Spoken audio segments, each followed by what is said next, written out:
Hello, I'm Stefan Huang of National Taipei University of Business. Today is our second video for master program on law and negotiation for global trade. It's our master program. And this course is lecturing rules and cases of UN Convention on Contract of International Sale of Goods, called as CISG, and is also an EMI course lecture in English. Today we are discussing two cases, Clout case of 150 and 170, and they are wine cases. Yeah, the transacted goods are wines. Exactly, no, it's Italian wines. Okay, so since we are discussing the wines, we need to know some thing from the wine productions. So I prepared something from internet. So how the red wine is made, look at the left picture. We can see, first we harvest the grape from the vineyard, and then we just clean the grapes, and then smash it and press the juice from the grapes, and we put into the grape juice into the fermentation tank, and then we add the yeast, the microbes that can turn the grape juice into wine. But actually, the chemical process, we look at the right picture, we can see the wine fermentation process is the yeast eat the sugar, natural sugar from the grapes, and then produce CO2, heat, and ethanol. Ethanol, as another name of the alcohol. So that is the process, the wine fermentation process. And after the wine is fermented, well fermented, then we can have two choices. One is to put in the bottle for distribution for the market. The other is put into aging process.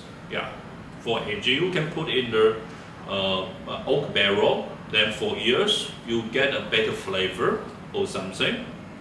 But today we are talking about the story of Clout case 115.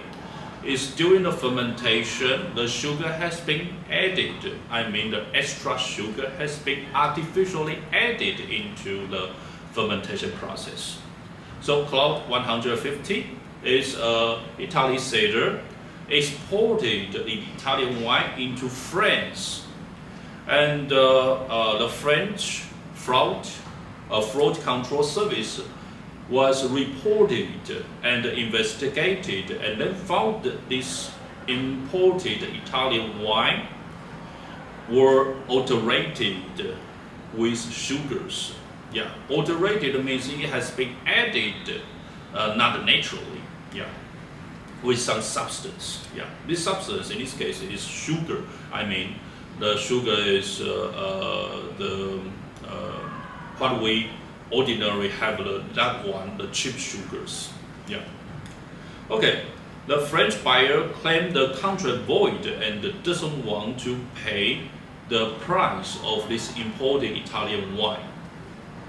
And the Italian suppliers or the seller just sued for the price on the Court of Appeal in Montpellier. Montpellier is a city in the southern France. The region is Languedoc. Yeah, remember this region. Okay. And the court has found this wine has been chaptalized. Now, chaptalized just mean during the fermentation, extra sugar has been added. And at this moment, you may just wonder why adding sugar into fermentation process. Okay, that is what we will discuss later on. And on the appeal court, yeah, the French buyer just win a case, and in the further Supreme Court, the French Court of Cassation, they just agreed the same decision as the lower court. So finally, the French buyer won the case. Okay, and finally, the wine has been founded not unfit for the market, so the buyer doesn't need to pay the price. So let's talk about why adding sugar into the wine production. So that is a special word, a term, chaptalization. It was a special process that when fermentation process, extra sugar has been added. It's not for flavor, it's not for a sweet flavor, it's for enhancing the alcohol percentage. So we call it alcohol by volume, ABV. Yeah. The basic process is when the yeast eat up the natural sugar, the fermentation stops because the yeast has nothing to eat. Just like us, we don't have anything to eat and we stop works. Yeah. So adding extra sugar during the fermentation can prolong this process.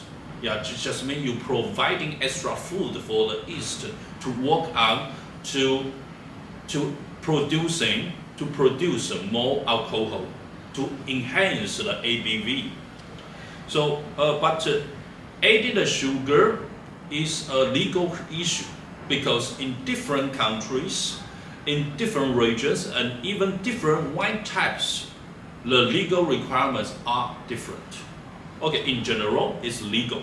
Yeah, especially in the region which the grapes have a low sugar content, such as the northern region of France. Yeah, the Champagne region for the Champagne sparkling wine, and for the Germany, the very famous German grape Riesling. They are such type. They are allowed adding sugars during production, and for the chaptalization is illegal in southern part of some part of the Europe country in the southern part, like the region we are discussing right now. In this case, the Languedoc, the southern part of France, and also for the German making good quality wine, Predicats wine, and it's not allowed to add any sugars, yeah, because it will damage the reputation of Predicats wine. Okay, so let's see why the French court says. The French court says just very easy. The sugared or the chaptalized wine is unfit for consumption and render the contract void. And the southern France prohibits sugar wine because it's regarded as artificial wine as well as illegal. But actually, it's very interesting to know why in southern France is legally not allowed to add sugar. Yeah, because it's concerned. If we go back history, we can find one incident. It's 1907 incident. The situation is almost the same as the Clout case 150. It's also in the region of Languedoc.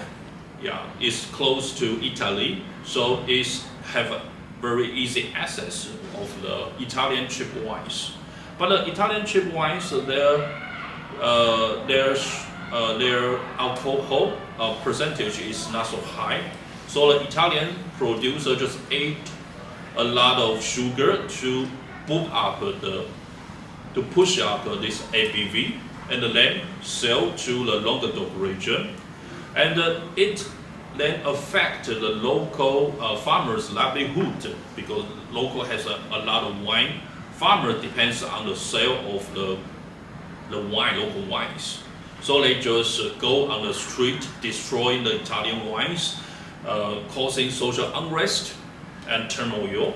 And then the French government sent troops into this region, contain the turmoil, and then decide two things. The first, levy a special tax on the sugar that put up the cost of the Italian to produce chaptalized wine.